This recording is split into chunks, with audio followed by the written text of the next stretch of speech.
ராசிக்காரர்களின் குணாதிசயங்களையும் அவங்க வாழ்க்கையை தீர்மானிக்கும் முக்கியமான உறவுகளையும் பற்றிய சுருக்கமான பார்வை.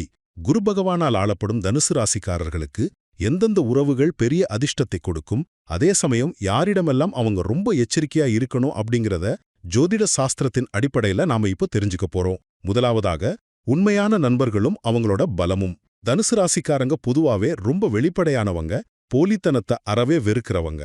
செவ்வாய் பகவானின் ஆதிக்கத்தால இவங்களுக்கு கிடைக்கிற நண்பர்கள் பாத்தீங்கன்னா ஒரு தனிப்பட்ட இராணுவம் மாறிய செயல்படுவாங்க.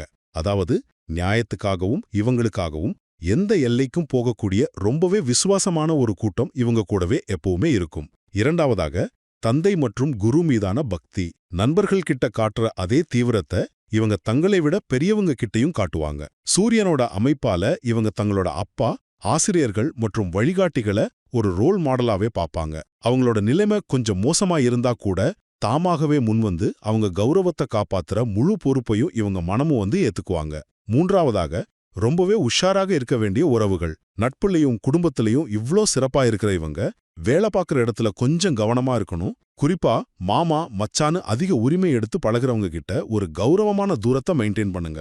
ஏன்னா கணக்கு வழக்குகளுக்கு அதிபதியான புதன் கிரகத்தின் தாக்கத்தால பண விஷயத்துல ஒரு சரியான ப்ரொஃபஷனல் இடைவெளி இல்லைன்னா நிஜ வாழ்க்கையில பெரிய வீழ்ச்சியை சந்திக்க நேரிடும். ஆக சூழ்நிலைகள் எப்படி மாறினாலும் சரி, தனுசு ராசிக்காரர்கள் தங்களோட இயல்பான இரக்க குணத்தை கைவிடாம அதே சமயம் கணக்கு வழக்குகள்ல ஒரு தெளிவான எல்லையை வகுத்துக்கிட்டா அவங்களுக்கான வெற்றி எப்பவுமே நிரந்தரம்தான்.